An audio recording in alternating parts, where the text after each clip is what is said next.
Hello दोस्तों, कैसे हैं आप सब? केम छो? आप सभी का स्वागत करती हूँ। दोस्तों, आज हम बात करेंगे कि हम समझदार कैसे बने, समझदार पत्नी कैसे बने, समझदार लाइफ पार्टनर कैसे बने।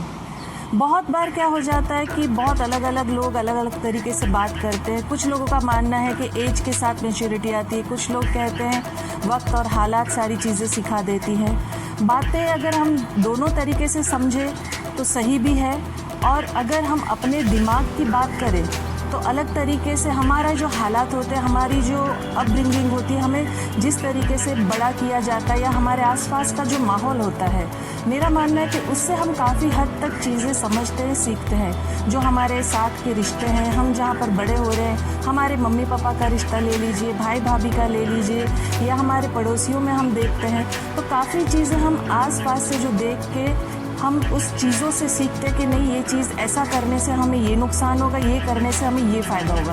अब ज़्यादातर क्या होता है, हर इंसान के अंदर ये एक बैड हैबिट है कि शॉर्टकट बहुत जल्दी उस चीज़ को पकड़ते, शॉर्टकट को जल्दी अपनाते कि यार छोटा सा ऐसा कौन सा कदम हम उठा लें कि जिससे हम फट इस चीज़ को हासिल कर सकते हैं या फटाफट हम इस चीज़ के करीब जा सकते हैं। तो ये जो एक नेचर आ जाता है ना, वही रिश्तों में हार्मफुल हो जाता है।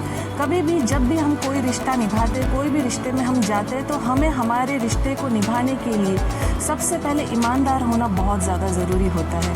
अब ईमानदार हम कैसे बने? ईमानदार हम तब बन सकते हैं जब हम किसी रिश्ते में गहराई से किसी के साथ जुड़ते हैं, तो दिल से जुड़ा जाए। जब आप दिल से जुड़ते हैं ना, तो बहुत सारी चीज़ें आसान हो जाती, बहुत सारी चीज़ों को आप ईजी समझ सकते हो। दिमाग से जब आप सोचने लगते हो तो बहुत सारी बातों को आप प्रैक्टिकल ज़्यादा देखते हो। और फैमिली लाइफ जो होती है, स्पेशली जो हस्बैंड वाइफ की लाइफ होती है, उसमें अगर आप हर बात को प्रैक्टिकल लेवल से देखने जाएंगे तो रिश्ते में उतार चढ़ाव की जगह सिर्फ और सिर्फ गिरावट आती रहती है। क्या हो जाता है, स्पेशली जो लेडीज़ की बात करती हूँ, जो जॉब करती है, मैं सारी लेडीज़ की बात नहीं कर रही हूँ, कुछ लेडीज़ में ये हैबिट्स होती हैं कि जब वो कमाने लगती है या उनकी इनकम अपने पति से ज़्यादा होती है, तो उनके अंदर एक अलग सा ईगो, अहंकार आ जाता है कि मैं अर्न कर रही हूँ, मैं ज़्यादा पैसा ला रही हूँ, ये घर मैं रन कर रही हूँ। तो उसमें उसके अंदर जो एक एटीट्यूड, एक बदलाव जो आता है ना, वो पूरे परिवार के ऊपर इफ़ेक्ट करता है। सबसे ज़्यादा इफ़ेक्ट करता है हस्बैंड की लाइफ में, क्योंकि वो जो एक दूरी बन जाती है ना आपस में, एक साथ रह के, एक घर में रह के, एक कमरे में रहकर भी वो दूरी आप घटा नहीं सकते हो। चाहे आप एक बिस्तर पे ही क्यों ना बैठे हो, लेकिन वो दूरी आप घटा नहीं सकते। क्यों? क्योंकि आपके बीच में एक बहुत बड़ी दीवार जो है अहंकार की खड़ी हो गई है। अहंकार की दीवार जब किसी भी रिश्ते में खड़ी हो जाती है, वो रिश्ता कभी भी ना सफल हो पाता है, ना आगे बढ़ पाता है, और ना ही उसके अंदर प्रेम प्यार रह जाता है। क्यों? क्योंकि उसमें मैं आ जाता है।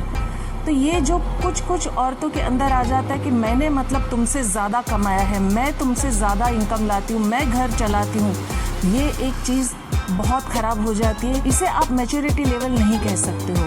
और ये घमंड दो प्रकार के होते हैं। जैसे मैंने बताया कि कुछ औरतें जो होती है इनकम के हिसाब से घमंड में ले आती है, और कुछ जो बहुत अमीर घर से होती है, अगर उनका हस्बैंड या उनका जो ससुराल है इतना लेविश लेवल पे नहीं होता जिस लेविश लेवल से वो आई होती है, तो वो अपने जो मायके का घमंड लेकर साथ चलती है। मेरे घर में तो ये है, मेरा बंगला है, मेरे पास इतनी कारें हैं, मेरा इतना बैंक बैलेंस है, तो वो एक घमंड भी अलग होता है।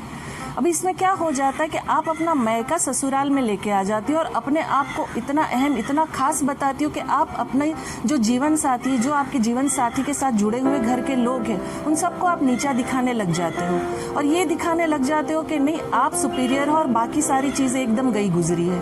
तो ये दोनों ही प्रकार के घमंड जो है वो गलत है। अब इसमें आप ये नहीं कह सकते कि ये समझदारी वाली बात है। तो समझदारी वाली बात जो होती है ये होती है कि आपके पास या आपके परिवार के पास जो आपके मायके में है वो वहाँ है। अब आपका घर, आपका परिवार, आपका ससुराल है जो उनके पास है और जो आपके पति के पास है। और अगर आप काम करने वाली महिला है या आपकी इनकम बहुत अच्छी है तो बहुत अच्छी बात है, लेकिन उसका गुरूर घमंड नहीं होना चाहिए। आपको कहते हैं ना, कदम से कदम मिला के साथ देना चाहिए। कहीं भी कुछ प्रॉब्लम हुई, कोई चीज़ हुई तो आपको कहते हैं निखालस के साथ बोलना चाहिए कि डोंट वरी, मैं हूँ, आप परेशान मत हो, हम लोग मिलके इस प्रॉब्लम को सॉल्व कर देंगे। इसे कहते हैं मैच्योरिटी, इसे कहते हैं समझदारी। ये नहीं अच्छा तुमसे तो ये नहीं हो पाया, अरे तुमसे हो भी नहीं सकता था, मेरे पास देखो इतना है, मैं करके दिखाती हूँ। ये जो मैं और घमंड और मेरे पास ज़्यादा है, ये जो रिश्ता है ना, इसमें दरार ला देता है दोस्तों। तो अपने आप के अंदर अगर ये चीज़ें हैं तो उसे आप प्रॉब्लम को सॉल्व करने की कोशिश कीजिए कि अहंकार को एक साइड पे कहते हैं ना, घर के दरवाजे के अंदर एंटर ही मत होने दीजिए। अहंकार से सिर्फ और सिर्फ नुकसान होता है। दूसरी बात, बहुत सारी लड़कियों की जब नई नई शादी होती है तो अपने मायके का इंटरफेरेंस इतना ज़्यादा होता है हर छोटी बात में। मम्मी पता है आज इन लोगों ने मुझसे कितना काम करवाया, अरे आज पता है मैंने इतने सारे बर्तन घसे, अरे पता है इतने लोग मेहमान घर में आ गए, मुझे इतने लोगों के लिए चाय बनानी पड़ी। अब क्या हो जाता है कि आप जिस घर में बड़े हुए तो क्या आप वहाँ पर काम नहीं करते थे? और चलिए मान लिया कि आपके घर में नौकर चाकर हैं, आप वहाँ काम नहीं करते थे, बट आपको काम करना आता है तभी तो आप यहाँ पर काम कर रहे, तो कभी ना कभी तो आपने अपने मायके में भी काम किया ही होगा। तो इस चीज़ को कंप्लेन वाइज आप अपने घर में बोलोगे तो हर माँ बाप और जो भी आपके बड़े हैं वो यही कहेंगे, अरे मेरी फूल सी बच्ची के साथ क्या जुल्म करते, नहीं नहीं बेटा तुझे इतने काम करने की कोई ज़रूरत नहीं है। तो एक काम कर, जब भी कोई काम बोले ना तो सर दर्द का बहाना करके बैठ जा, तो ये करके बैठ जा, तो अपने ना बीमार होने का बहाना कर दे। अब ये शिक्षा जो होती है बिल्कुल गलत बात है, गलत शिक्षा है। पर उस शिक्षा के ऊपर चलने के बाद वो लड़की का क्या होता है, उसकी हैबिट में आ जाता है, सबसे पहले तो झूठ बोलना हैबिट में आ जाता है। एक कहते हैं ना, नकारात्मक सोच उसके अंदर घुस जाती है कि हाँ मैं ये बहाना बना दूंगी, मैं काम से बच जाऊंगी। लेकिन उस काम से बचने के चक्कर में आप कितने लोगों की नज़र में एक अपनी गलत छवि पैदा कर देते हो कि नहीं चलिए भाभी को तो बस जो भी काम बोलो उनका तो मुंह बन जाता है, अरे हमारी बहू को कुछ भी बोलो तो वो तो बीमार ही पड़ जाती है, उसको ये करो तो ये यही हो जाता है। आपकी इमेज अपने आप में आप खराब कर लेते हो। प्लस आपका हस्बैंड क्या सोचता है, जब देखो तब ये बीमारी रहती है, इसको जब देखो तब यही प्रॉब्लम होती रहती है। अब आपने कहाँ से सीखा? आपने मायके से सीखा। क्यों? क्योंकि आपको काम नहीं करना है, आपको अपना एक पोजीशन रखना है कि नहीं भाई मुझे तो काम नहीं करना है, मैं मेरे घर में काम नहीं करती थी तो मैं यहाँ क्यों काम करूँ। अब इस चक्कर में आप सारे रिश्तों को बिगाड़ देते हो। आप एक बहुत अहम खास बात भूल जाते हो कि आप जिस घर में जाते हो आप उस घर के एक खास अहम सदस्य हो।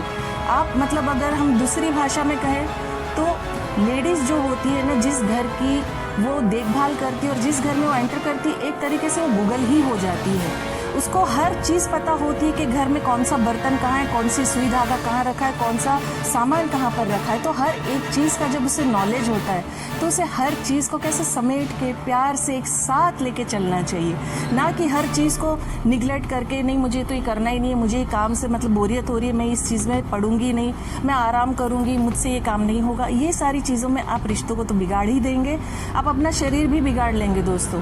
क्योंकि आपको अगर एक बार आलस आपके अंदर घुस गई तो आपको किसी भी काम करने से पहले ना इतना आलस आएगा, आपको लगेगा यार मैं ये क्यों करूं, मैं ये नहीं करती हूँ, मैं बैठती हूँ, मैं थोड़ा आराम करती हूँ, मैं फिर उठती हूँ। वो आराम है ना आपके जीवन में आपको शरीर को भी खराब करेगा, रिश्ते तो सबसे पहले खराब होते ही होते हैं। सो जो चीज़ आपके लिए आसान है, जो आपकी कहते हैं ना रिश्तों के लिए अच्छा है, आपकी सेहत के लिए अच्छा है और आपकी लाइफ के लिए सबसे बेहतर है, तो उस चीज़ों से दूर भागने की बजाय उसके साथ कदम से कदम मिला के चलिए ना। कौन सी बड़ी बात है, छोटी छोटी चीज़ें हैं, आराम से हो जाएगी। आप करके देखिए, कोई बहुत बड़ी बहुत मुश्किल बातें नहीं है कि जिसे आप ना कर पाते हो। आप अपने घर में भी अपने भाई बहनों से प्यार करते हो, आपको यहाँ अपने पति के भाई बहनों से प्यार करना है। आप अपने मम्मी पापा से प्यार करते हो, आप अपने सास ससुर से प्यार करना है। आप जो छोटी मोटी दिनचर्या आपके खुद के घर में करते थे, मायके में करते थे, वो आपको ससुराल में करना है।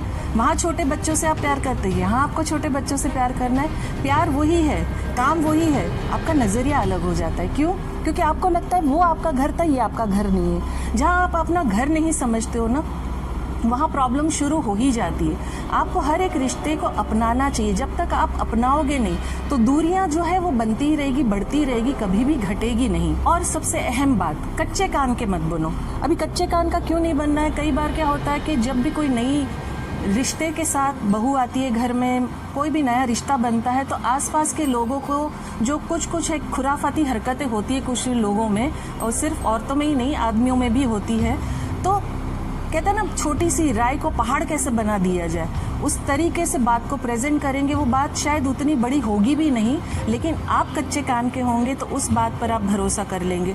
सपोज चलिए हम एक एग्जांपल ले लेते हैं कि आपके घर में आप आए, ससुराल में आपने कदम रखा, अच्छे से आपकी सबसे बातचीत हुई, सब कुछ हुआ, और सडनली एक लेडी आती है, अरे पता है तेरे पति का तो उस है ना पड़ोसन के साथ बहुत अच्छा जमता है, बहुत अच्छी बातें करते हैं। अब बात क्या होगी, आपने उसको जानकारी लेने की कोशिश भी नहीं की, आपने अपने पति से बात भी नहीं की, लेकिन आप कच्चे कान के कारण उस चीज़ को लेके आपने अपने मन में उस चीज़ को घर कर लिया। अब हो सकता है कि वो रिश्ता भाई बहन का, हो सकता है वो रिश्ता दोस्ती का, हो सकता है नॉर्मल एक पड़ोसी से जैसे बातचीत होती है।